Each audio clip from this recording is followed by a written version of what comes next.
क्या हो गया? क्या नाम है इसका? ऑरेंज? क्या बात है, क्यों ही खिलखिलाए जा रहे हो? चलिए, फॉर्मूला क्या लगाना था हम लोगों को? किस फॉर्मूला पे बेस्ड क्वेश्चन हम लोग कर रहे थे? Delta G is equal to, last class में किया था, delta G is equal to, delta G naught is equal to minus N F E naught of cell.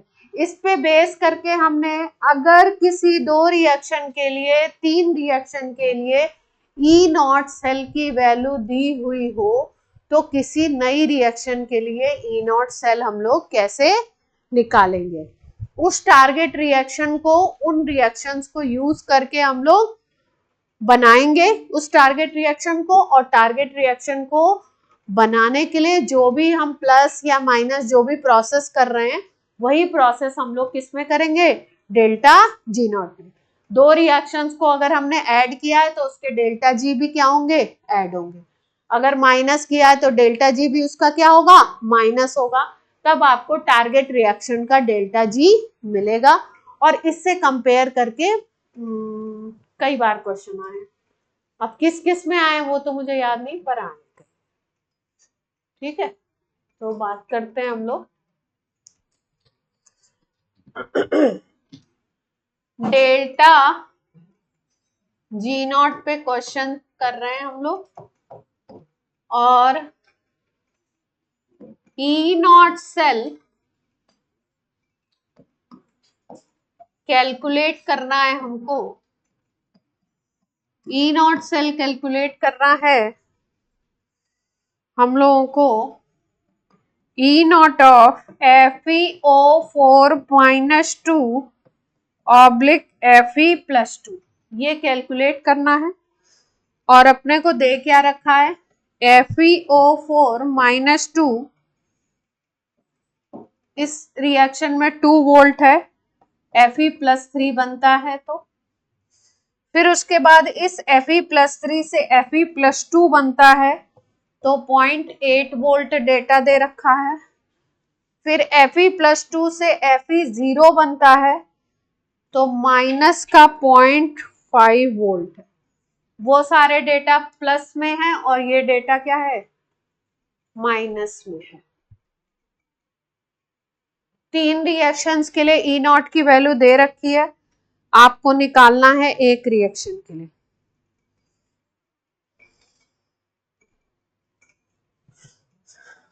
आपको निकालना है FeO4 - 2 से किसका निकालना है? Fe+2 का निकालना है।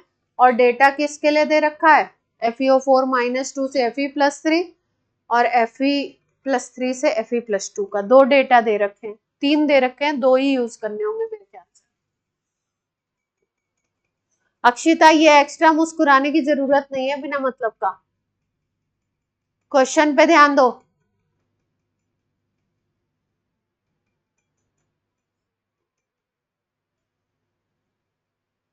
क्लास में बिना मतलब का हंसते रहना।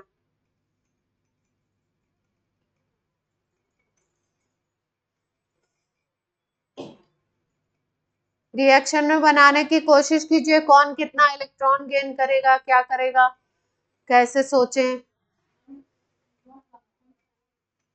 V0 1.5 देखते हैं, मुझे भी नहीं पता। 1.5 तो कोई ऑप्शन ही नहीं। 1.2, 1.4, 1.7, 2.1। पहले देख लीजिए FeO4 - 2 में Fe पे कितना चार्ज होगा? चार्ज के हिसाब से चलेगा। इलेक्ट्रॉन चार्ज के हिसाब से जुड़ते हैं। FeO4 - 2 में Fe पे कितना चार्ज है अनुज?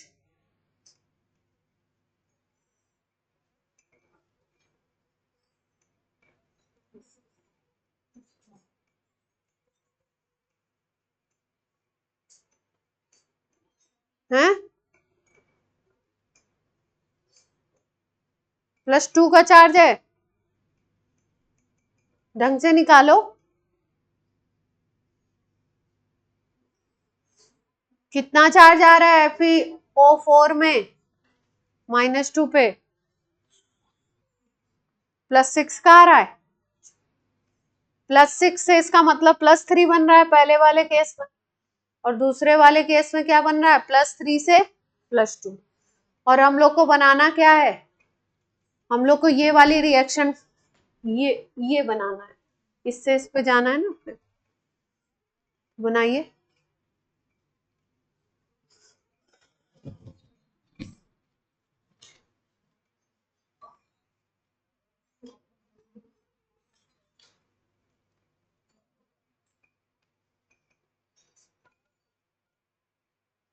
पहले दोनों रिएक्शन को अलग अलग लिख लीजिए, फिर तीसरी जो रिएक्शन हमें बनानी है वो बनाने की कोशिश कीजिए। FeO4 -2 से क्या बनाना है अपने को, Fe+2।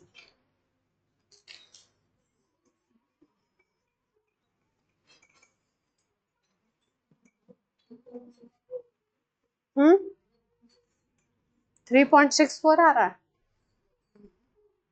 3 पॉइंट में तो कोई आंसर ही नहीं है। 1.7 मैंने तो तुक्का लगाया था, 1.7।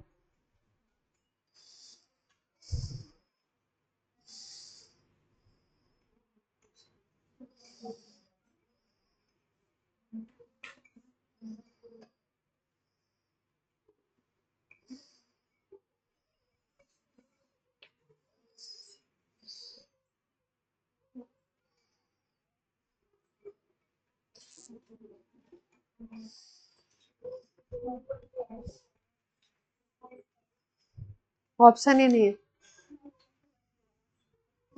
1.7 है आंसर, बता ही देते हैं आंसर।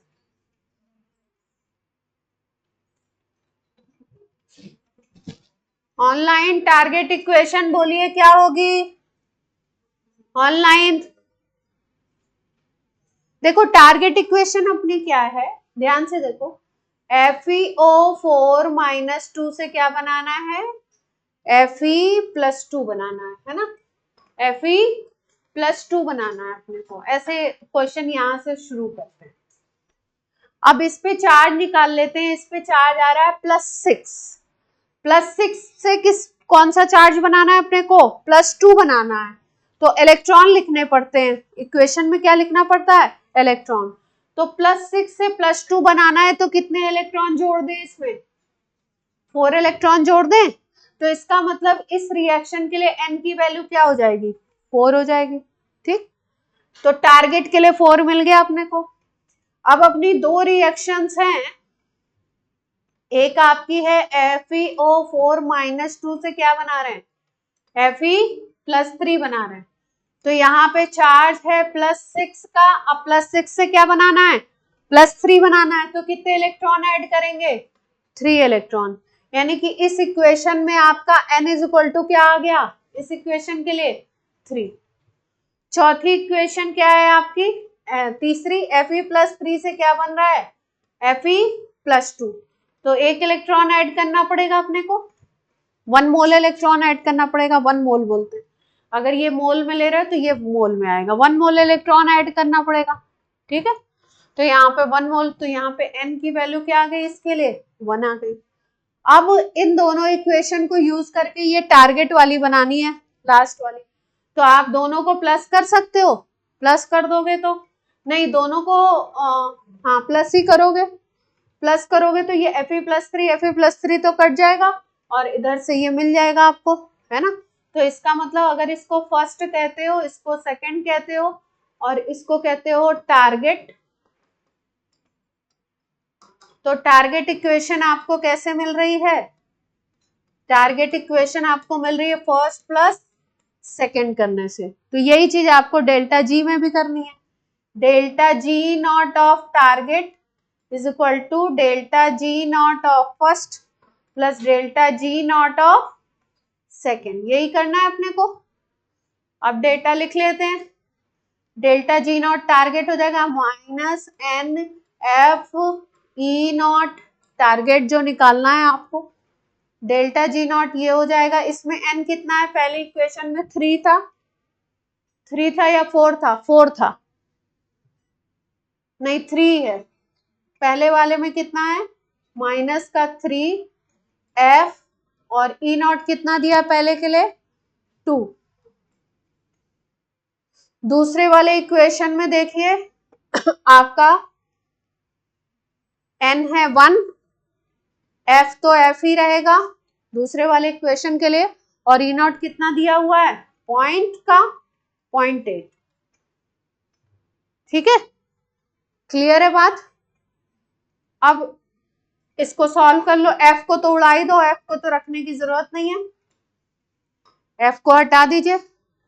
फोर्थ वाले में n की वैल्यू क्या थी, ये वाले में 4 थी, तो -4 E nought target is equal to 3 multiplied by 2 -6, और ये 1 मल्टीप्लाइड बाई 0.8 कितना आ जाएगा 0.8, तो माइनस माइनस कितना आ गया, ये माइनस का 6.8 आ गया है ना, तो माइनस माइनस कट जाएगा दोनों तरफ का, दोनों माइनस कट जाएंगे, तो माइनस माइनस अगर कट गया तो 4 E nought T is equal to आ गया 6.8, तो E nought T is equal to आ गया 6.8 डिवाइडेड बाई 4, ये आएगा 1.7।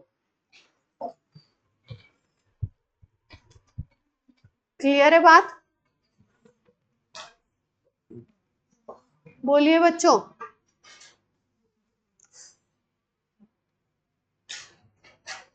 दोनों माइनस लेना था, minus N F E naught, तो माइनस माइनस लेंगे तो क्या बन जाएगा, टोटल वैल्यू माइनस में आ जाएगी कितनी 6.8, और इधर आया था -4 ई टी नॉट, तो ई टी नॉट की वैल्यू माइनस माइनस दोनों तरफ के उड़ गए, तो 6.8 डिवाइडेड बाई 4 हो गया। ठीक,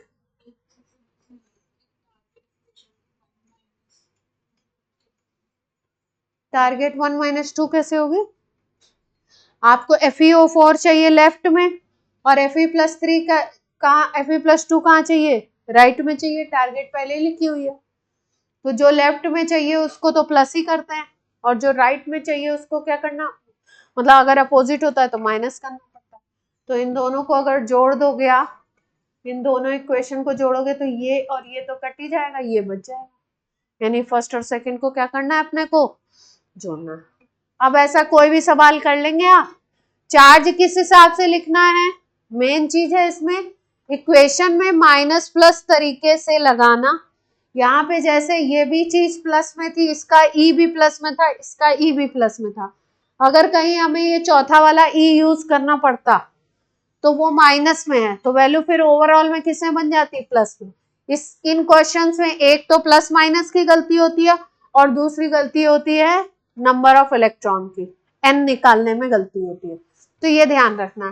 तीसरी गलती इस क्वेश्चन में बच्चे क्या करेंगे, ये वाला ई नॉट किस लिए दिया है इसको भी लगाने की कोशिश करेंगे कि ये डेटा दिया क्यों है, ऐसा नहीं है, कुछ डेटा ऐसे भी दिए रहते हैं, तो ये डेटा कैसे दिया है, यूं ही दिया हुआ है। क्लियर है पॉइंट, बोलिए, अब तो कर लेंगे ऐसे सवाल।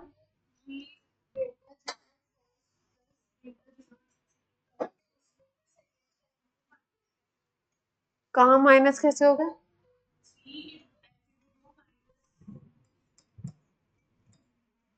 डेल्टा जी का फॉर्मूला है -NFE0 सेल।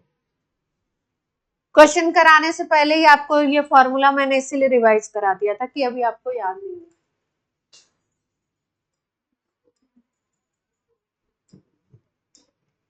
अब तो कर लेंगे है ना, अब देने की थोड़ी जरूरत है, कर लेंगे ना।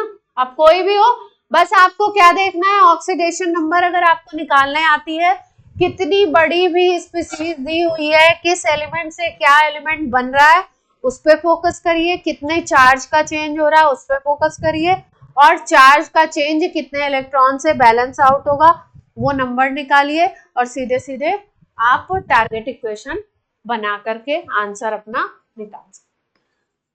अब हम लोग बात कर रहे हैं थोड़ा सा इलेक्ट्रोकेमिकल सीरीज और उसके क्वेश्चंस पे बात करेंगे। इलेक्ट्रोकेमिकल सीरीज की बात करना है हम लोग। एलिमेंट के रिडक्शन पोटेंशियल्स को अगर इंक्रीजिंग ऑर्डर में लिख लें, सारे एलिमेंट को उनके बढ़ते हुए रिडक्शन पोटेंशियल के इंक्रीजिंग ऑर्डर में लिख लें तो एक सीरीज मिल जाती है। इंक्रीजिंग में भी लिख सकते हैं, डिक्रीजिंग में भी लिख सकते हैं, दोनों तरीके से बन सकती है। इन जनरली इंक्रीजिंग में लिखते हैं, तो इंक्रीजिंग ऑर्डर में लिखेंगे अगर तो एक सीरीज बनेगी, उसको हम लोग कहते हैं इलेक्ट्रोकेमिकल सीरीज। इसका क्या क्या यूज होगा वो सब हम बातें अभी करते हैं। तो पहले डेफिनेशन लिख लीजिए। When we arrange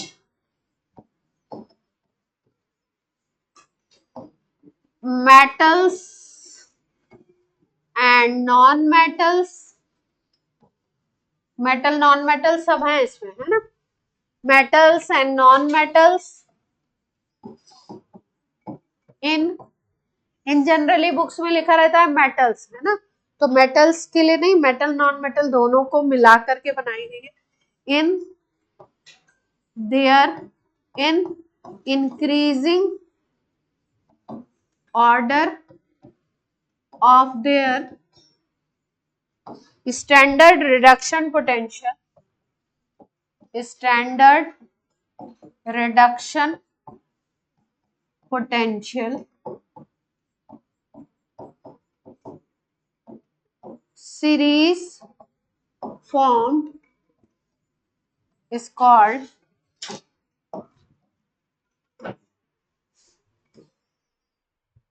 electrochemical series,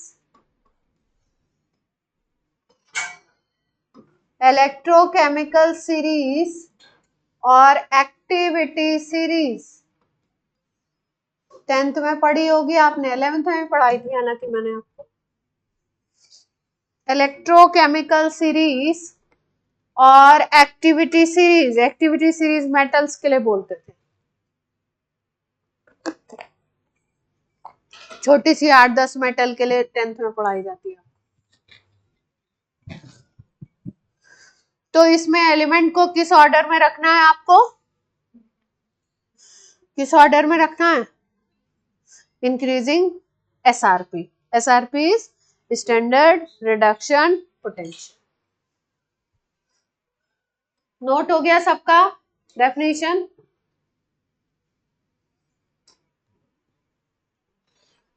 तो सीरीज है क्या, पहले सीरीज याद करेंगे। 11th में जिसने याद की है वो ठीक है, नहीं याद की है तो अब तो कर ही लीजिएगा, हाथ जोड़ रहे हैं। जेई में भी सवाल आता है और आपके बोर्ड में भी आ सकता है। तो सीरीज याद करेंगे पहले।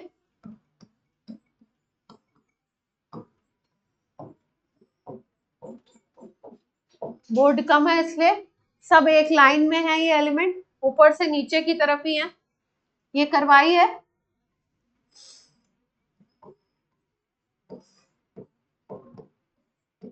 किसी को अगर ऑनलाइन से कोई और उससे याद हो तो वो अपनी वही याद रखे, बस एलिमेंट का ऑर्डर चेक कर लीजिएगा। लिखबा,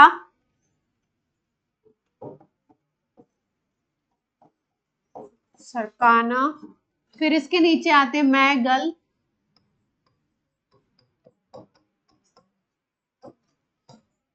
फिर आएगा मंजन, फिर आएगा क्रैफी,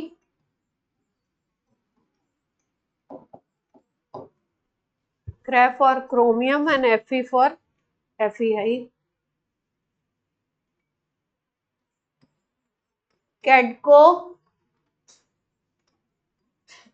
इसको याद कर लीजिए, बहुत काम की चीज है आपके, पूरी सीरीज याद कर लीजिए। कैडको, नीसन,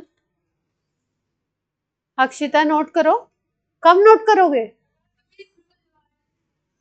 मैं तो बोलते जा रही हूँ, आप तो नोट तो करो साथ में।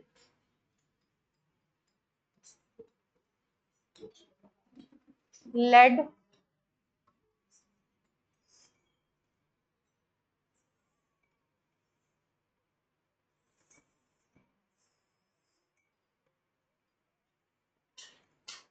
H2, कॉपर, Hg,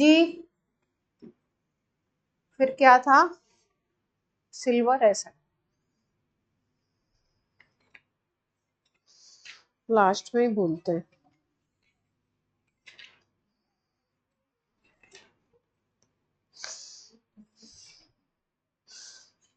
ये थोड़ा सा ये वाला जो पोर्शन है ना, ये खत्म होने वाला है आपका। ये जो पोर्शन है ये थोड़ा सा बोरिंग है, फिर उसके बाद आपका इतना मस्त टॉपिक आएगा ना। हम्म, हाँ एक पार्ट चैप्टर का खत्म होने वाला है। 3 पार्ट में है ना चैप्टर, चैप्टर 3 पार्ट में है। एच जी के बाद ए जी है, फिर ए यू है।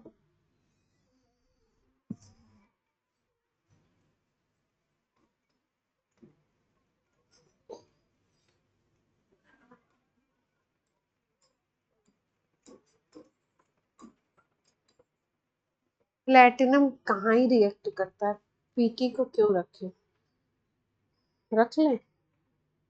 इन्होंने नहीं दिया, हम नहीं रखते, क्योंकि प्लेटिनम को तो इनर्ट इलेक्ट्रोड ही बना के रखते हैं हमेशा।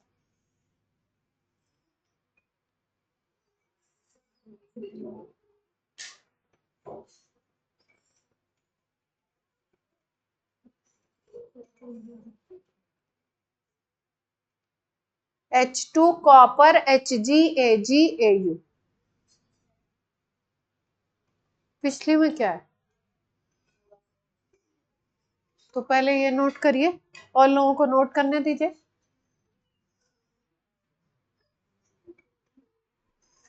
अनुज ने नहीं लिखा है, अनुज का देख लीजिए। तुम लोग के ऊपर अरेंज को विश्वास नहीं है बिल्कुल। नोट कर लिए, ये सीरीज याद कर लेनी है एकदम। मैं जब पूछूं, आप नींद में भी हो, मैं पूछूं तो आप बता दे। बंद कर दूं? क्या है, लिग्बा, सरकाना, मैगल, मंजन, क्रैफी, केटको, नीसन, लेड और हचप्पा। मैंने याद किया था पर वो बैठ नहीं रहा था, हमने कैसे याद किया था पता नहीं। H2 कॉपर HgAgAu ऐसे याद रखो। हचप्पा नहीं बैठ रहा, गलत बैठ रहा है ना। हमने जब याद किया था तो हमने शायद बचपन में गलत याद कर लिया होगा। पीटी के बाद हम एयू रख रहे थे, लेकिन जब पढ़ाना स्टार्ट किए तो देखे भाई पीटी के बाद एयू नहीं है, एयू पहले, पीटी बाद। पीटी को तो इस चैप्टर में लेते ही नहीं है, नट इलेक्ट्रोड बनाते हैं। जहां पे भी किसी इलेक्ट्रोड में गैस फ्लो करानी है, गैस को यूज करना है, वहां पे इलेक्ट्रोड कौन सा लगा देते हैं, पीटी। बोलते हैं प्लैटिनम इनर्ट इलेक्ट्रोड है, किसी से रिएक्ट ही नहीं करता है ना, केवल एक सरफेस प्रोवाइड कर देगा गैस के फ्लो करने के लिए, बाकी वो रिएक्शन में पार्टिसिपेट नहीं करेगा। तो ये जो सीरीज है, अगर हम लोग नंबरिंग डाल दें 1 2 3 4 5 6, इस तरीके से चलती है ये। हमने जो अभी याद की वो कितने की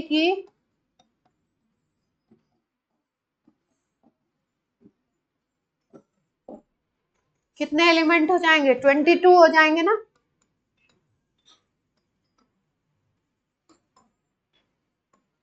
अगर इसमें नॉन मेटल को भी हम लोग इंक्लूड कर ले तो थोड़े और बढ़ जाएंगे। जैसे नॉन मेटल में हमको अलग से याद करना पड़ेगा क्लोरीन, ब्रोमीन, आयोडीन, फ्लोरीन, इन सबको, है ना। तो ये सीरीज जो है ये बनी हुई है E0SRP के इंक्रीजिंग ऑर्डर में। E0SRP के किस ऑर्डर में बनी हुई है, इंक्रीजिंग ऑर्डर में।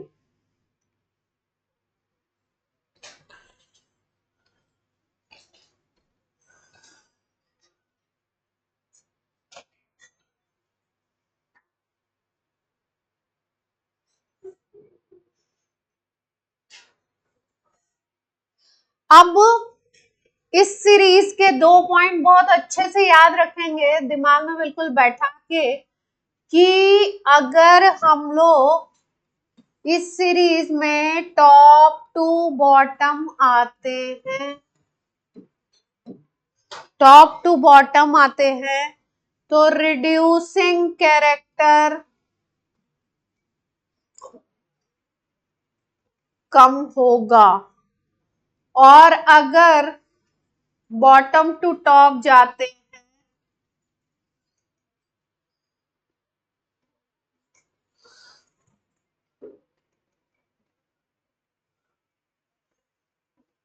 टॉप टू बॉटम आ रहे हैं तो रिड्यूसिंग कैरेक्टर कम हो रहा है, इसका मतलब ऑक्सीडाइजिंग कैरेक्टर क्या होगा, बढ़ेगा।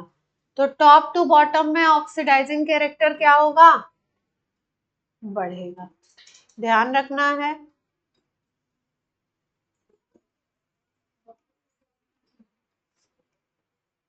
ऑक्सीडाइजिंग कैरेक्टर क्या होगा, इंक्रीज करेगा। ऑक्सीडाइजिंग और रिड्यूसिंग नेचर क्या होते हैं, एक दूसरे के अपोजिट चलते हैं। एसिडिक स्ट्रेंथ बेसिक स्ट्रेंथ एक दूसरे की क्या चलती है, अपोजिट। अगर किसी को कह रहे हो कि वो बहुत स्ट्रॉन्ग एसिड है, इसका मतलब वो क्या है, पुअर बेस है, वीक बेस है। किसी को बोल रहे हो अगर स्ट्रॉन्ग बेस है तो वो कैसा एसिड होगा, वीक एसिड होगा, पुअर एसिड होगा।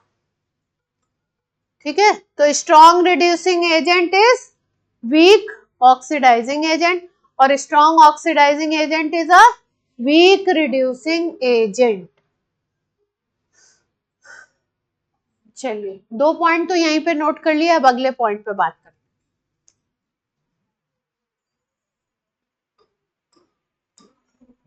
हैं। एक एक पॉइंट का मतलब भी धीरे धीरे आपको समझ आएगा। जैसे लिथियम को अगर बोलो तो लिथियम को बोलते हैं बेस्ट रिड्यूसिंग एजेंट। लिथियम को क्या बोलते हैं, बेस्ट रिड्यूसिंग एजेंट। और अगर हम लोग फ्लोरीन की बात करें तो फ्लोरीन को बोलते हैं सीरीज में बेस्ट ऑक्सीडाइजिंग एजेंट, क्योंकि टॉप टू बॉटम हम आ रहे हैं तो रिड्यूसिंग एजेंट कैरेक्टर क्या हो रहा है, कम हो रहा है। इसका मतलब ऊपर वाला सबसे अच्छा रिड्यूसिंग एजेंट है। और अगर आपका टॉप टू नीचे आ रहे हैं, बॉटम आ रहे हैं, तो ऑक्सीडाइजिंग कैरेक्टर क्या हो रहा है, बढ़ रहा है। फ्लोरीन सबसे लास्ट में आता है, इसलिए फ्लोरीन क्या है, बेस्ट ऑक्सीडाइजिंग एजेंट।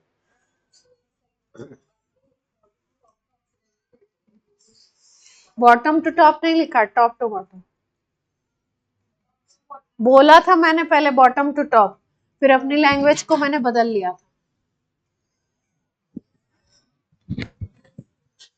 ठीक है, बोलने में मैंने पहले बोला था, फिर मैंने लैंग्वेज चेंज की, उसके बाद लिखा था। देखो एक भी पॉइंट याद रखेंगे, केवल देखो एक पॉइंट याद रखोगे तो अपने सारे क्वेश्चन बनेंगे। क्या याद रखना है, टॉप टू बॉटम में रिड्यूसिंग कैरेक्टर क्या हो रहा है, कम हो रहा है, डिक्रीज हो रहा है।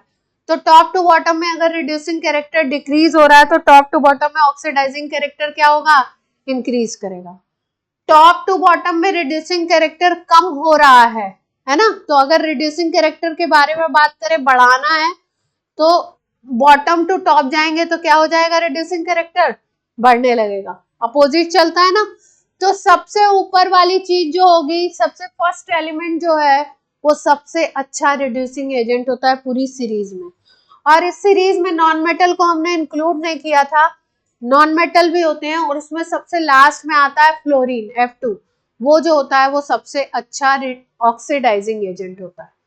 ठीक है, अब कुछ चीजें आपको थोड़ा दूसरे एस्पेक्ट से समझाते हैं, उसको समझने की कोशिश करें। ध्यान से देखो, पहली बात आपको ये समझ आना चाहिए कि रिड्यूसिंग एजेंट क्या होता है, उसका खुद क्या होता है, ऑक्सीडेशन। अगर कोई अच्छा रिड्यूसिंग एजेंट है, बेस्ट रिड्यूसिंग एजेंट है, इसका मतलब वो फटाफट से क्या हो जाएगा, ऑक्सीडाइज हो जाएगा, उसका ऑक्सीडेशन जल्दी से होगा, है ना।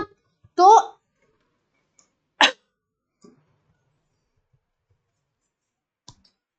देखो, जैसे आपको दिए हुए SRP, स्टैंडर्ड रिडक्शन पोटेंशियल दिए हुए हैं, 2-3 रिएक्शंस के दिए हुए हैं। मान लो स्टैंडर्ड रिडक्शन, इस बात को बड़े ध्यान से पहले समझ लो, फिर नोट करना। ये दुनिया जहान में 10 पेज में लिखी हुई होगी, अगर एक बात आपके समझ आ गई तो 10 सवाल आराम से निकलेंगे, इससे परेशान होने की बात नहीं है। ध्यान से देखो, एसआरपी अगर दिया हुआ है किसी रिएक्शन में, तो एसआरपी के लिए ध्यान रखिए कि एसआरपी की वैल्यू जैसे जैसे बढ़ेगी, इसका मतलब वो प्रोसेस होना चाहता है। होना चाहता है का क्या मतलब है? उस प्रोसेस से वो एलिमेंट हैप्पी है। हैप्पी होने का मतलब एसआरपी का क्या होना? बढ़ना। और अगर एसआरपी की वैल्यू कम हो रही है तो इसका मतलब वो प्रोसेस होना नहीं चाहता है। ठीक है, ध्यान से देखो, जैसे लिख देते हैं, एसआरपी की वैल्यू अगर क्या हो रही है? हाई हो रही है, तो इसका मतलब प्रोसेस क्या होगा? होगा टू बी हैप्पी। लिख लो अपने आप को समझने के लिए, ये कोई बुक की लैंग्वेज नहीं है, लेकिन अगर एसआरपी की वैल्यू बढ़ेगी तो इसका मतलब वो हैप्पी है। हैप्पी होने का मतलब है कि वो प्रोसेस होना चाहता है। जैसे लिथियम प्लस 1 इलेक्ट्रॉन ये बनाता है लिथियम, इसके लिए एसआरपी की वैल्यू दे रखी है माइनस में कुछ होती है, इसकी वैल्यू -3.04 वोल्ट। अगर ध्यान से देखो तो ये माइनस की छोटी वैल्यू है। छोटे बड़े को कैसे देखेंगे? जैसे मान लो 0 बोले और 3.4 वोल्ट बोले, तो 3.4 बड़ा हो गया वैल्यू और 0 क्या हो गया? छोटा हो। अगर मान लो 0 बोल रहे हैं और -1 बोल रहे हैं, तो कौन सी वैल्यू छोटी होगी? -1, है ना। केवल वैल्यू नहीं लेनी है, प्लस माइनस के हिसाब से ओवरऑल वैल्यू देखनी है ना। तो इसकी वैल्यू क्या है? -3.04 वोल्ट।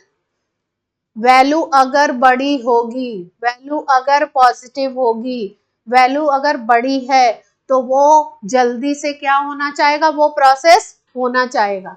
इसका मतलब ध्यान से देखो, इसका एसआरपी बहुत छोटा है, नेगेटिव में है, एक तो ऊपर से बहुत बड़ी वैल्यू है नेगेटिव में भी, तो एसआरपी बहुत, इस एसआरपी को हम कहेंगे एसआरपी इज वेरी लो। अगर एसआरपी लो है तो ये हैप्पी होगा या अनहैप्पी होगा? ये प्रोसेस अनहैप्पी। अनहैप्पी का मतलब क्या है? कि ये प्रोसेस क्या कह रहे हो? आप कह रहे हो लिथियम को इलेक्ट्रॉन देके क्या करा रहे हो? रिडक्शन करा रहे हो। इसका मतलब ये रिडक्शन नहीं करना चाहता।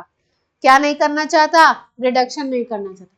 अगर कोई प्रोसेस नहीं होना चाहता है तो इसका मतलब आप याद रखोगे उसका अपोजिट प्रोसेस होना चाहेगा। अपोजिट प्रोसेस बनाते हैं, नोट ना करो, देखो ध्यान से, पहले बात समझ लो। अपोजिट प्रोसेस बनाते हैं, रिएक्शन को रिवर्स कर दो, Li से बनाओ Li प्लस इलेक्ट्रॉन। ये दिखा रहा था किस प्रोसेस को? कि रिडक्शन हो रहा है। और ये क्या दिखा रहा है? Process oxidation. आपको सिखाया था अगर रिडक्शन के लिए कोई पोटेंशियल लिखा है तो उसको क्या बना दो, उसको अगर साइन अपोजिट कर दो तो क्या बन जाता है? तो इसके लिए पोटेंशियल क्या हो जाएगा? इस रिएक्शन के लिए अगर देखो तो 0.03 प्लस में आ जाएगा ना। प्लस में जैसे ही वैल्यू आई, इतनी बड़ी वैल्यू 3 वैल्यू है, प्लस में बड़ी वैल्यू है, तो इसका मतलब ये प्रोसेस क्या है? हैप्पी है। यानी कि क्या होता है? होना चाहता है। होना चाहता है तो कौन सा प्रोसेस होना चाहता है? देखो ध्यान से, लिथियम का ऑक्सीडेशन होने की टेंडेंसी ज्यादा है, क्योंकि इसका पोटेंशियल कितना दिया है? प्लस में 3.04 वोल्ट। यानी ये क्या होना चाहता है? हमेशा ऑक्सीडाइज होने की टेंडेंसी है इसकी, कि अपना खुद का क्या करना चाहता है? ऑक्सीडेशन।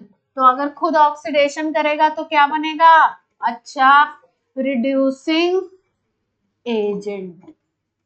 ये बात समझ में आ रही है? यानी कि अगर किसी का रिडक्शन पोटेंशियल बहुत लो है, इसका मतलब उसका ऑक्सीडेशन पोटेंशियल क्या होगा? हाई होगा। जो वैल्यू हाई होगी वही प्रोसेस होना चाहता है।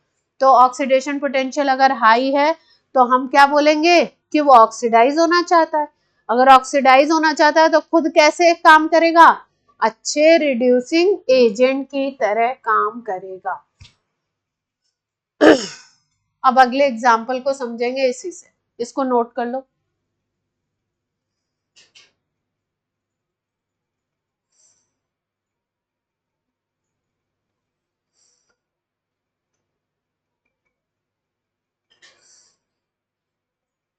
और अगर पहली लाइन जहां एसआरपी लिखा है ना, एसआरपी ना भी लिखो, एसपी लिखो, केवल स्टैंडर्ड पोटेंशियल केवल लिखो। किसी रिएक्शन का स्टैंडर्ड पोटेंशियल अगर बहुत छोटा है तो वो प्रोसेस नहीं होना चाहता है, और अगर किसी का रिडक्शन, किसी का पोटेंशियल बहुत बड़ा है तो वो प्रोसेस क्या होता है, होना चाहता है। ये कॉमन लैंग्वेज सुनने में थोड़ी अजीब लगती है, लेकिन क्या होती है, सारे क्वेश्चंस में ये काम आएगी। कोई भी कंपैरेटिव क्वेश्चन आएगा तो काम आएगी।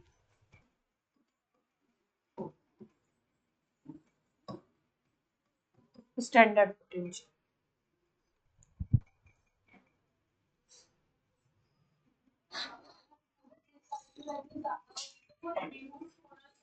नहीं, एसआरपी मत सोचो, आप सोचो किसी रिएक्शन के लिए अगर पोटेंशियल दिया है, वो रिडक्शन है या ऑक्सीडेशन है, जो भी दिया हो, रिडक्शन की रिएक्शन होगी तो रिडक्शन पोटेंशियल होगा, ऑक्सीडेशन की होगी तो ऑक्सीडेशन पोटेंशियल उसके सामने लिखा होगा। तो अगर उसका पोटेंशियल दिया और वो पोटेंशियल की वैल्यू दो रिएक्शंस दिए हैं, दोनों में अगर आपको दिया हुआ है पोटेंशियल, एक में दिया है 5 वोल्ट, एक में दिया है 3 वोल्ट, यानी कि एक 5 वोल्ट से हैप्पी होना चाहता है, एक 3 से, तो एक ज्यादा खुश होना चाहता है, यानी कि वो प्रोसेस होना चाहता है ना। अगर दोनों के ऑक्सीडेशन ही दे रखे हैं, दोनों के ऑक्सीडेशन दे रखे हैं और आपको एक ज्यादा है, एक का कम है, तो जिसका ज्यादा है इसका मतलब वो ऑक्सीडेशन बहुत ज्यादा खुशी से करना चाहता है, तो इसका मतलब वो ज्यादा अच्छा रिड्यूसिंग एजेंट होगा।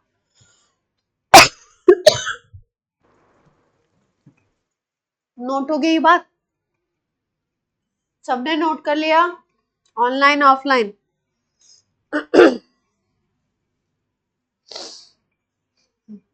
दो मेटल को कंपेयर कर दें, कहाँ गई सीरीज?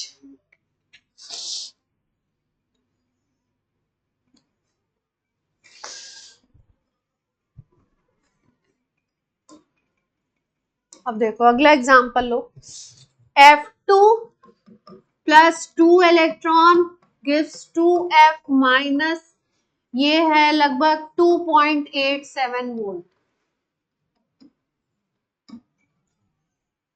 इसका पोटेंशियल क्या दे रखा है, ये रिडक्शन प्रोसेस है, तो इसका मतलब ये क्या दे रखा है, E नॉट SRP दे रखा है।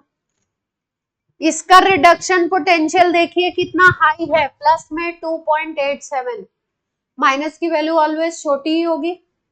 ये इसका रिडक्शन पोटेंशियल क्या है, बहुत हाई है, तो बोलेंगे इस रिएक्शन के लिए रिडक्शन पोटेंशियल क्या हो गया, हाई हो गया।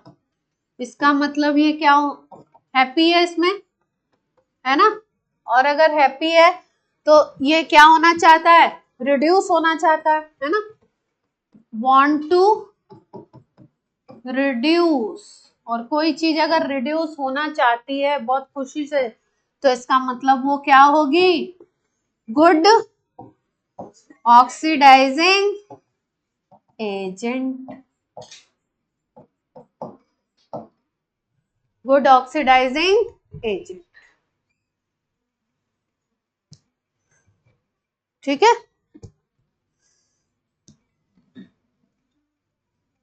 अगर दो को कंपेयर करना है, दो एलिमेंट को कंपेयर करना है, ए बी दो एलिमेंट दिए हैं, एक का रिडक्शन पोटेंशियल कम है, एक का रिडक्शन पोटेंशियल ज्यादा है, तो जिसका रिडक्शन पोटेंशियल कम होगा वो अच्छा रिड्यूसिंग एजेंट होगा, जिसका रिडक्शन पोटेंशियल ज्यादा होगा वो अच्छा क्या होगा, ऑक्सीडाइजिंग एजेंट। देखो इसका रिडक्शन पोटेंशियल काफी हाई है, लिथियम का रिडक्शन पोटेंशियल क्या था, लो था, माइनस में था, तो वो अच्छा, जिसका कम है रिडक्शन पोटेंशियल वो अच्छा रिड्यूसिंग एजेंट, जिसका रिडक्शन पोटेंशियल ज्यादा वो अच्छा ऑक्सीडाइजिंग एजेंट। अगर ये बात भी याद रखेंगे तो इससे भी काम अपना बन जाता। देखो सिखाया आपको, कितने भी पॉइंट्स कितनी भी चीजें मैं सिखा दूं, अगर आप कोई कंपैरेटिव क्वेश्चन आता है और वो नहीं कर पाते हैं, मतलब आप नहीं सीख पाए। ठीक है, इलेक्ट्रोकेमिकल सीरीज के कितने भी 10 पॉइंट में भी इंटरप्रिटेशन सिखा दूं, लेकिन अगर आप क्वेश्चन को एनालाइज नहीं कर पा रहे हैं, इसका मतलब आप वो चीज नहीं सीख पाए। तो सीखने की कोशिश कीजिए। लो रिडक्शन पोटेंशियल लिख लीजिए, good reducing agent, high reduction potential good oxidising agent. ये गुड ऑक्सीडाइजिंग एजेंट को ब्रैकेट में क्या लिख सकते हो, बैड रिड्यूसिंग एजेंट। जो अच्छा ऑक्सीडाइजिंग एजेंट होगा वो गंदा रिड्यूसिंग एजेंट होगा, और जो अच्छा रिड्यूसिंग एजेंट होगा वो क्या होगा, बैड ऑक्सीडाइजिंग। ये बात समझ आती है? अपोजिट चलते हैं।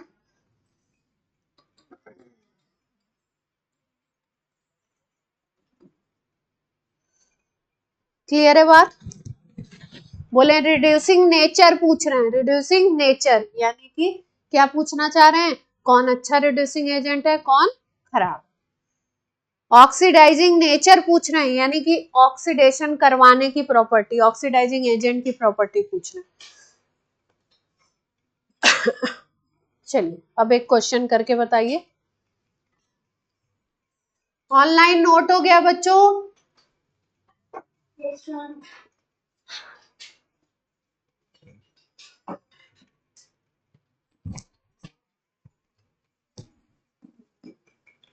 ए बी सी डी 4 एलिमेंट हैं।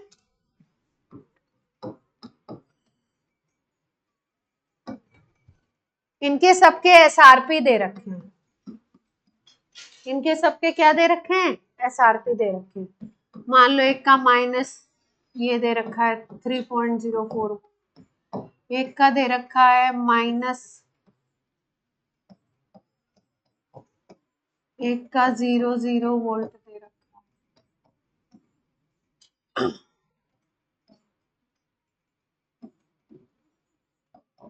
ऐसे दे रखा। ठीक है, तो आपसे पूछ रहे हैं कि रिड्यूसिंग नेचर को इंक्रीजिंग ऑर्डर में अरेंज कीजिए। रिड्यूसिंग नेचर का इंक्रीजिंग ऑर्डर में अरेंज कीजिए। रिड्यूसिंग नेचर का मतलब रिड्यूसिंग एजेंट कौन अच्छा होगा, कौन इंक्रीजिंग, मतलब सबसे अच्छा वाला लास्ट में और सबसे खराब वाला सबसे पहले, इंक्रीजिंग में लगाना। हाँ इंक्रीजिंग बताना है ना, जो खराब है मतलब कम है।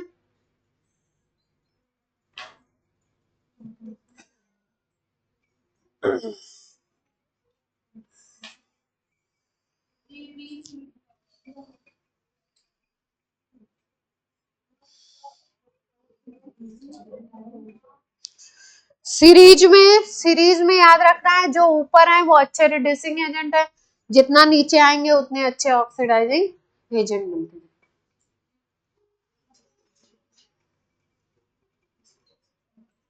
चलिए अरेंज करिए online offline both.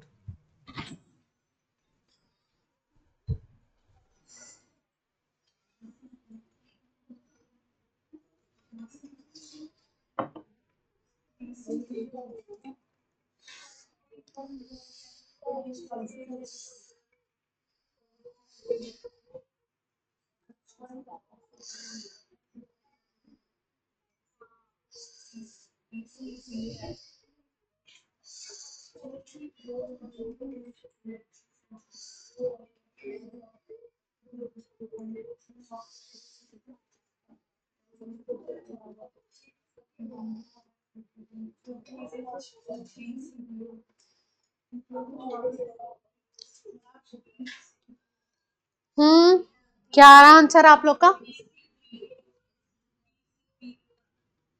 B C D C B है, डी सबसे कम है।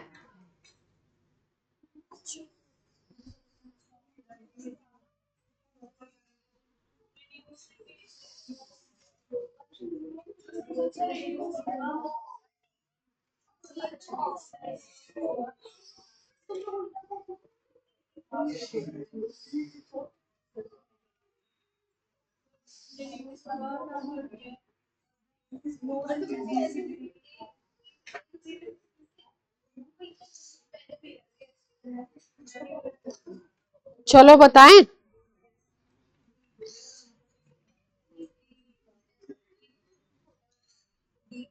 बताया जाए। क्लास क्लास क्लास देखो,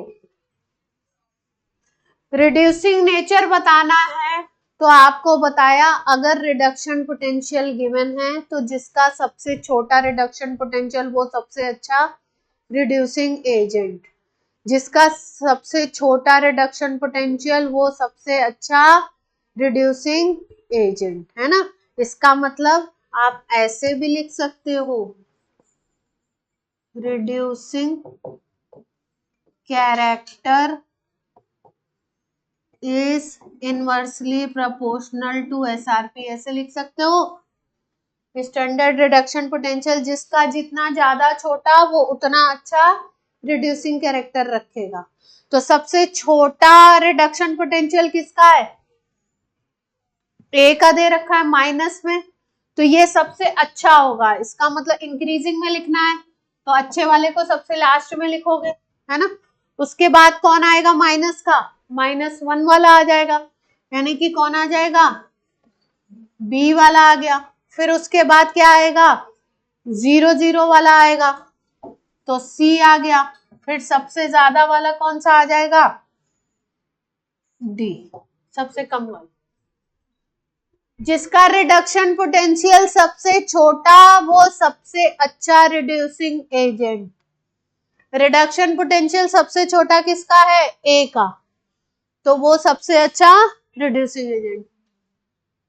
या उल्टा सोच सकते हो, जिसका रिडक्शन पोटेंशियल सबसे बड़ा वो क्या हो जाएगा? जिसका रिडक्शन पोटेंशियल सबसे बड़ा, हाँ, वो अच्छा ऑक्सीडाइजिंग एजेंट होगा और बैड रिड्यूसिंग एजेंट होगा, है ना। तो अगर आपको इंक्रीजिंग में लिखना है तो जिसकी वैल्यू सबसे बड़ी है वो बन जाएगा बैड रिड्यूसिंग एजेंट। इसका मतलब उसको सबसे लास्ट में लगाइए, फिर इस तरीके से अरेंज कीजिए। कर लेंगे अब पक्का? दे दूं PYQ इस पे बेस्ड?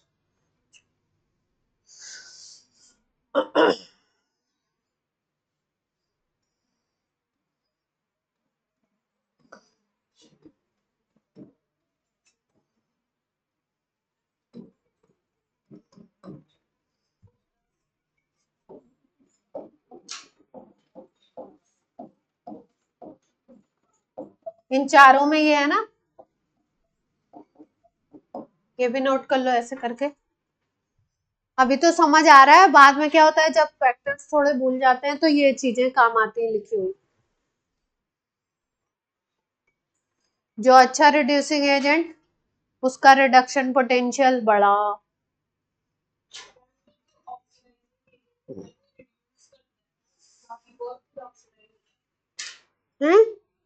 ऑक्सीडाइजिंग एजेंट खुद रिड्यूस होगा, दूसरे को ऑक्सीडाइज करेगा। ऑक्सीडाइजिंग एजेंट का मतलब ही होता है उस प्रोसेस को करवाएगा वो, खुद नहीं, खुद उल्टा। नोट कर लिया?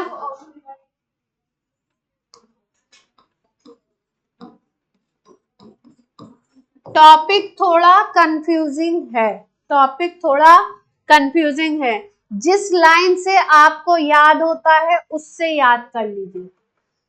एसआरपी बड़ा तो अच्छा ऑक्सीडाइजिंग कैरेक्टर, एसआरपी छोटा तो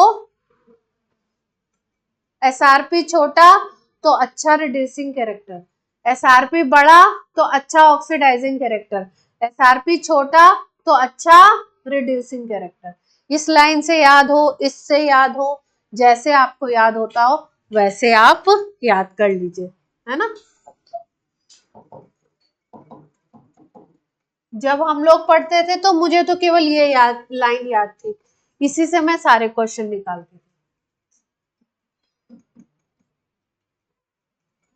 क्योंकि अगर उल्टी चीज पूछ लिया था तो उल्टा सोचना शुरू कर देते थे, है ना। कोई प्रोसेस होने में अगर खुश हो रहा है तो इसका मतलब उसका अपोजिट प्रोसेस कराएंगे तो वो अनहैप्पी हो जाएगा, है ना। जैसे मान लो चॉकलेट आपको पसंद है तो चॉकलेट आपको देंगे तो आप खुश होंगे, अब चॉकलेट अगर दे के ले लेंगे तो आप क्या करोगे, अनहैप्पी हो जाओगे। तो यानी कि हैप्पी प्रोसेस का अपोजिट प्रोसेस क्या होगा। बोलना नहीं लड़कों, तुम्हें कोई बात नहीं समझ आती, किसी बात में तुम लोग हाँ बोलते हो। तीनों लड़कों को बोल रही हूँ, अरिंच को क्यों देख रहे हो तुम लोग। ClO4 minus IO4 minus BrO4 minus, board पे देखिए, इन तीनों के लिए रिडक्शन पोटेंशियल गिवन है, आपको लिख रखा है क्वेश्चन में, ये रिडक्शन पोटेंशियल दिए हुए हैं तीनों के लिए। पहले वाले के लिए 1.19 वोल्ट, दूसरे वाले के लिए है 1.65 वोल्ट, तीसरे के लिए है 1.74 वोल्ट। क्वेश्चन में लिखा हुआ है रिडक्शन पोटेंशियल है, arrange these in correct order of their oxidising power. Oxidising power, oxidising agent, ये सब एक ही चीजें हैं ना, या लिख लें ऑक्सीडाइजिंग नेचर, एक ही बात है। ऑक्सीडाइजिंग पावर पूछ रहे हैं, किसकी बेसिस पे अरेंज करना है, कोई भी कर दीजिए, ऑप्शन में तो आप चूज कर ही लोगे।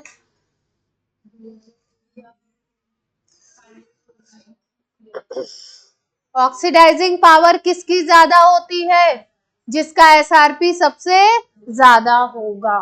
तो एक लाइन आपको याद है, तो आपका क्वेश्चन क्या होगा, oxidising power is directly proportional to SRP. अगर ये लाइन याद है तो आपका क्या होगा, क्वेश्चन बन जाएगा। जिसका एसआरपी सबसे छोटा है उसका ऑक्सीडाइजिंग पावर सबसे कम होगा, है ना, और जिसका सबसे बड़ा है उसका ऑक्सीडाइजिंग पावर सबसे ज्यादा है। ऑक्सीडाइजिंग पावर पूछा है तो सबसे कम किसका होगा, ClO4 माइनस का, फिर उसके बाद क्या हो जाएगा, IO4 माइनस का, फिर क्या बन जाएगा, BrO4 माइनस का।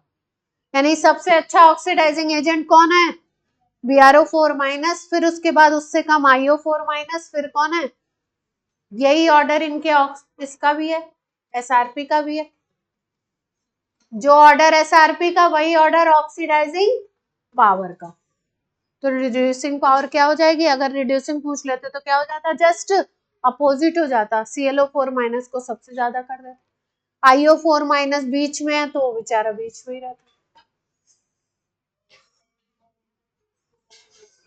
दूसरे को ऑक्सीडाइज करने में, oxidising nature, oxidising agent nature, oxidising power same, ठीक है। तो इजी था सवाल, 2024 में आया हुआ था। चलो एक दो और बातें कर लेते हैं। नोट कर लिया सबने, ये नोट कर लिया, दीवा कहाँ ध्यान है, हाथ में क्या है आपके,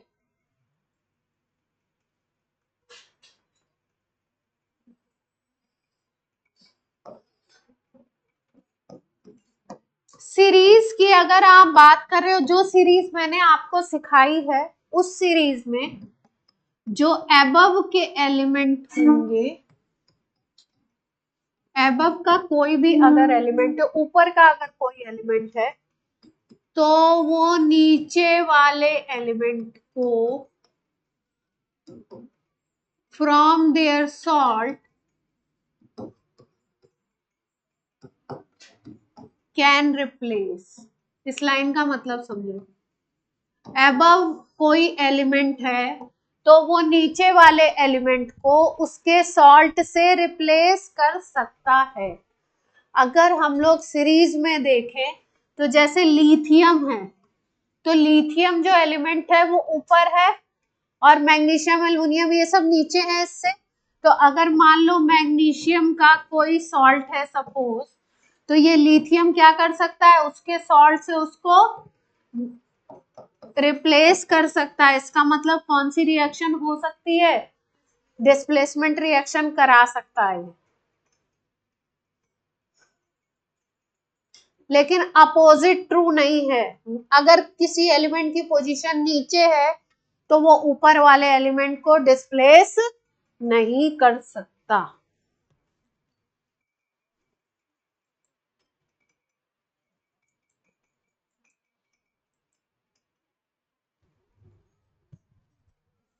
ठीक है, जैसे एक एग्जांपल हम लोग लेते हैं।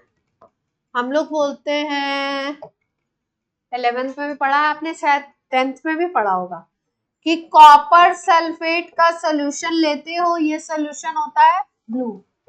इसमें लोहे की कील डालते हो आप, आयरन नेल डालते हो, तो क्या होता है, FeSO4, क्योंकि आयरन एबव पोजीशन पे है ग्रेफिकेडको और कॉपर जाके आता है नीचे, तो कॉपर की पोजीशन क्या हो गई, बिलो हो गई। तो एबव वाला बिलो वाले को क्या कर सकता है, डिस्प्लेस कर सकता है। सीरीज में कॉपर लास्ट में आया था और आयरन पहले आ गया था, तो पहले वाला जो होगा वो बाद वाले को क्या कर सकता है, डिस्प्लेस कर सकता है। तो FeSO4 बन जाता है, कॉपर अलग हो जाता है। FeSO4 जो होता है वो ग्रीन कलर का होता है और ये ब्लू कलर का होता है, इसलिए जैसे जैसे डिस्प्लेसमेंट रिएक्शन होती जाती है सॉल्यूशन ब्लू से क्या होने लगता है, ग्रीन होने लगता है ना। ये आपने पढ़ा होगा 10th में या कहीं तो पढ़ा ही होगा, है ना। Solution turns green from blue as time passes. जैसे जैसे टाइम गुजरेगा वैसे वैसे रिएक्शन होती जाएगी और सॉल्यूशन कैसा होता जाएगा, ब्लू से ग्रीन।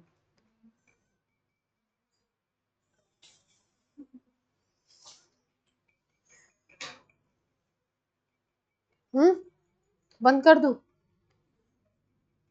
और अगर इसका अपोजिट कर दो, अपोजिट कर दो, इसका मतलब आयरन सल्फेट में कॉपर डालने लगो, कॉपर का वायर डालो, तो ये रिएक्शन नहीं होगा। अगर आयरन सल्फेट का सॉल्यूशन है, इसमें कॉपर डालेंगे तो डिस्प्लेसमेंट रिएक्शन नहीं होगा।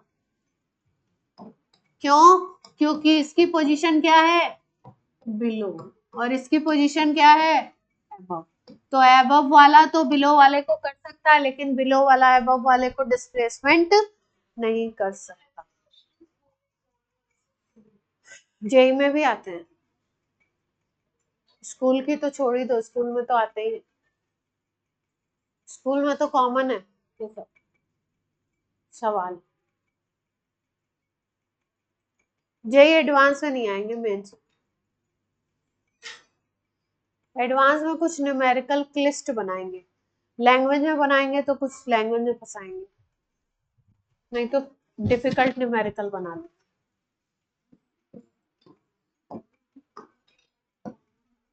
अगला पॉइंट लिखो, एलिमेंट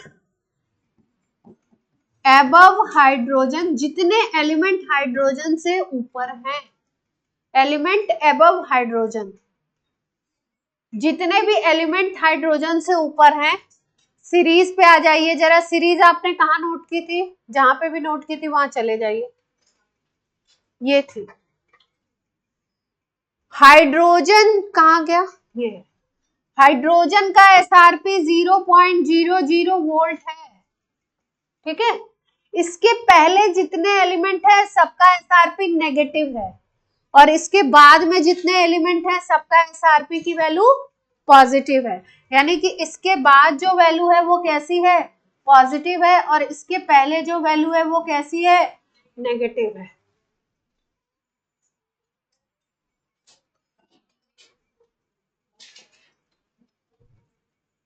तो हाइड्रोजन की वैल्यू क्या है, 0.00 वोल्ट, और इसके आगे जाओगे तो वैल्यू कैसी मिलेगी, पॉजिटिव एसआरपी, और इसके पीछे जाओगे तो वैल्यू कैसी मिलेगी, नेगेटिव एसआरपी। तो जितने भी एलिमेंट एबव हैं हाइड्रोजन के, इसका मतलब वो पहले हैं, इसका मतलब उनका एसआरपी कैसा होगा, नेगेटिव होगा। इस बात से सब एग्री कर रहे हैं। तो जितने भी एलिमेंट हाइड्रोजन से पहले हैं या उनका एसआरपी नेगेटिव है, वो क्या होंगे, कैन डिस्प्लेस और produce hydrogen gas on reaction with acid.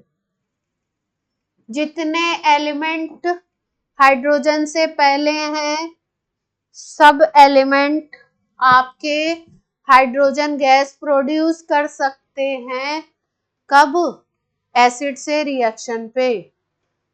सारे ही थे, लिक्बा, सरकाना, मैगल, मंजन, सारे ही थे ना, मैग्नीशियम, एल्युमिनियम, ग्रेफिकेट को, ये सारे वाले सारे हाइड्रोजन से पहले थे। तो सबके सब क्या करेंगे, क्लास 10th में आपने पढ़ा है हाइड्रोजन गैस बनाने के लिए क्या करते हो, H2SO4 से रिएक्शन करा देते हो, ZnSO4 प्लस हाइड्रोजन गैस बनती है, बोलो। तो ये एबव पोजीशन पे है, हाइड्रोजन से ऊपर है, इसलिए हाइड्रोजन को क्या करेगा, एसिड से डिस्प्लेस कर देगा, H2 गैस प्रोड्यूस करेगा। डिस्प्लेसमेंट रिएक्शन है एबव की। टाइम क्या हो रहा है, डिस्प्लेस कर देगा ये।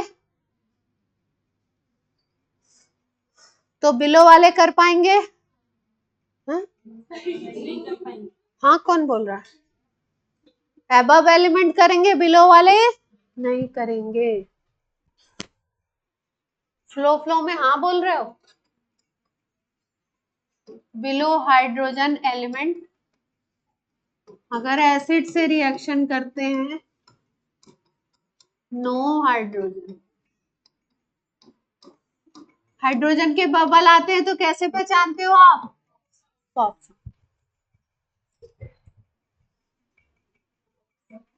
ऑरेंज नोट कर लिया आपने ये पॉइंट। क्लास बंद थोड़ी हुई, आप खुश हो गए एकदम, कॉपी बंद कर दी तुमने। अरिज, तुमसे ये उम्मीद नहीं थी मुझे, तुम ऐसे करोगे अब।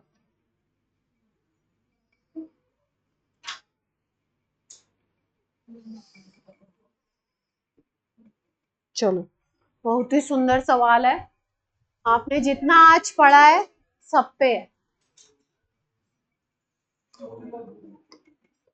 अच्छा सा क्वेश्चन, बहुत सुंदर, बहुत प्यारा, बहुत लड्डू। चलिए, लड्डू क्वेश्चन है। ई नॉट दे रखा है, m +2 से बन रहा है m, इसके लिए 0.046 वोल्ट ई नॉट दे रखा। दूसरा ई नॉट है, कोई एलिमेंट है x, x से बन रहा है x -2 0.34। ये देखो +2 से 0 बन रहा है ना, यानी ये क्या दे रखा है, रिडक्शन। +2 से 0 मतलब रिडक्शन, और ये 0 से क्या बन रहा है, माइनस, मतलब 0 से माइनस रिडक्शन। दोनों पोटेंशियल क्या दे रखे हैं, रिडक्शन दे रखे हैं। अभी ऑक्सीडेशन कोई बोल नहीं जा रहा था फ्लो में, दोनों ही क्या हो गए, चार्ज कम हो रहा है दोनों में, इसका मतलब दोनों पोटेंशियल क्या दे रखे हैं, रिडक्शन। चलो आगे की बात कर लेते हैं। अब पूछ रहे हैं कौन से ऑप्शन करेक्ट होंगे, है ना, ये दो डेटा देके पूछ रहे हैं which option is correct. Option लिखती हूं मैं।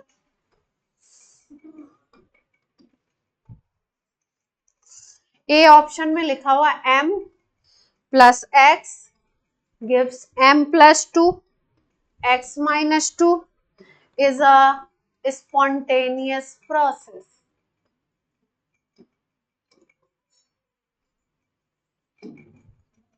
Is a spontaneous process. B option है E cell is equal to 0.80 volt. तीसरा ऑप्शन है E cell is equal to 0. Minus में दे रखा है यही वैल्यू। चौथा ऑप्शन है m plus 2 plus x minus 2 is equal to m plus x is spontaneous.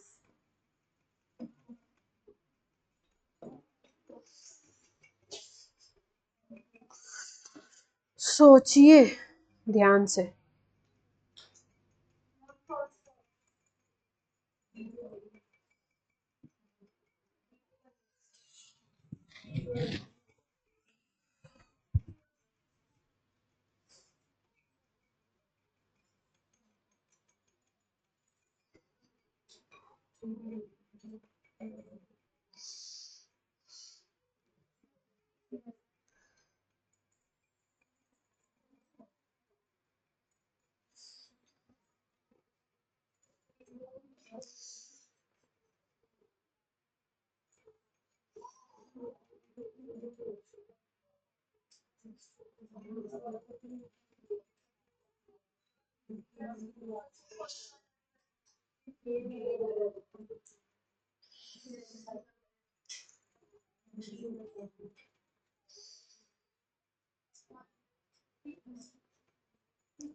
चलिए कोशिश कीजिए निकालने की।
ई सेल के लिए तो आपको पूरा वो लगाना पड़ेगा ना, ई नॉट सेल नस्ट इक्वेशन लगाना। तो कैसे निकालोगे?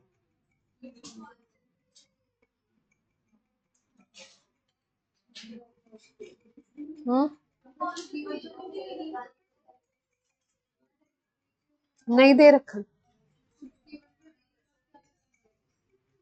पहले तो पहला और चौथा चेक कर लो ना, सिंगल करेक्ट है, दोनों ही गलत हैं।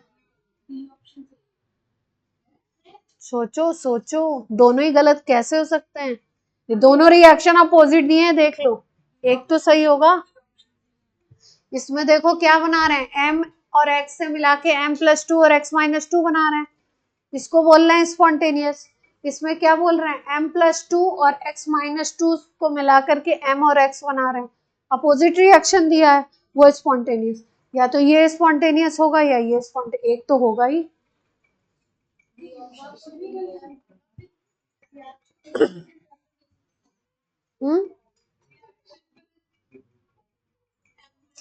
आपको क्या सिखाया था मैंने? आपको एक चीज सिखाई थी कि ई नॉट सेल अगर पॉजिटिव आता है तो डेल्टा जी नेगेटिव आएगा और रिएक्शन क्या होगी, स्पॉन्टेनियस। इसी पे आपको काम करना था। किस पे काम करना था? अगर स्पॉन्टेनियस चेक करना है तो delta G not should be negative. Delta G not की का फॉर्मूला होता है -NF सेल। अगर ई नॉट सेल की वैल्यू पॉजिटिव आ जाए, इसकी वैल्यू पॉजिटिव आ जाए, तो ये वैल्यू क्या होगी डेल्टा जी की, नेगेटिव होगी, और नेगेटिव होगा तभी तो स्पॉन्टेनियस बनेगा। यानी ई नॉट सेल किस में क्या आना चाहिए आपका, पॉजिटिव आना चाहिए। ठीक है, पहला रिएक्शन चेक करते हैं। पहले रिएक्शन को देखो ध्यान से, M से बना रहे हो M+2 यानी कि ऑक्सीडेशन। दूसरे रिएक्शन को चेक करो, X से क्या बना रहे हो, X-2, इसका मतलब क्या हो रहा है, रिडक्शन। जिसका रिडक्शन होता है वो कैथोड, कैथोड माइनस एनोड करेंगे तो ई नॉट निकालो। कैथोड आपको किसको बनाना है, ई नॉट निकाल दो इससे, ई cathode minus E nought anode. अभी कैथोड किसको बनाया, एक्स को बनाया, तो इसका एसआरपी ले लो, एक्स वाले का एसआरपी 0.34 और आपका एनोड वाले का एसआरपी कितना हो जाएगा, 0.46। तो माइनस करोगे तो माइनस से वैल्यू आएगी ना, ये तो क्या आएगी माइनस से वैल्यू, -0.12 ये आ जाएगा। तो ई नॉट अगर माइनस आ गया तो ई नॉट माइनस रखोगे तो डेल्टा जी तो पॉजिटिव बन जाएगा, तो यानी ये तो नहीं है, तो इसका मतलब क्या ऑप्शन होगा, ये। इसको भी चेक कर लेते हैं, डी वाले को, डी वाले को चेक करो, देखो +2 से बन रहा है 0, +2 से 0 बनने का मतलब क्या हो रहा है, रिडक्शन हो रहा है। इतनी बात से सब एग्री करते हैं। और यहाँ पे -2 से क्या हो रहा है, क्वेश्चन को कैसे आपको पिक करना है वो आपको समझना होगा। अगर एक रिएक्शन स्पॉन्टेनियस लिख रहे हैं और उसके अपोजिट को भी स्पॉन्टेनियस लिख रहे हैं, इसका मतलब दोनों में से एक गलत है और एक सही है। किसी रिएक्शन का कोई रिएक्शन अगर स्पॉन्टेनियस है तो उसका अपोजिट क्या होगा, नॉन स्पॉन्टेनियस। अगर एक नॉन स्पॉन्टेनियस है तो उसका अपोजिट क्या होगा, स्पॉन्टेनियस। यहाँ पे रिएक्शन को रिवर्स किया है लेकिन दोनों को क्या लिख दिया है, स्पॉन्टेनियस। इसका मतलब इसमें से एक तो गलत है ही, बी और सी पे सोचना ही नहीं था अगर सिंगल करेक्ट है तो। मल्टीपल करेक्ट में भले सोचते लेकिन डेटा दे नहीं रखा ई सेल निकालने के लिए कुछ, तो इसके बारे में सोचना नहीं है, इसके बारे में सोचना है। ये क्या हो रहा है, रिडक्शन हो रहा है, यानी कि इसको M को क्या बनाओगे, कैथोड, और X को क्या बनाओगे, एनोड। M को बना दिया आपने, याद रख लो, M को क्या बना दिया, कैथोड, और X को क्या बना दिया, एनोड। अब क्या करना है आपको, ई नॉट सेल के लिए E nought cathode minus E nought anode ही तो लगाना है, तो लगा दीजिए। कैथोड बनाया M को, तो M का कितना है 0.46 माइनस क्या हो गया 0.34, तो क्या आ जाएगा वैल्यू, पॉजिटिव आ जाएगी। जैसे ही पॉजिटिव आएगी वैसे ही डेल्टा जी क्या आ जाएगा आपका, नेगेटिव, और डेल्टा जी नेगेटिव मतलब स्पॉन्टेनियस। बोलिए रिंच। तो कभी भी स्पॉन्टेनियस या नॉन स्पॉन्टेनियस पूछें तो आपको क्या करना है, क्या करना है आपको, ई नॉट निकालना है। ई नॉट का साइन चेक करिए तुरंत,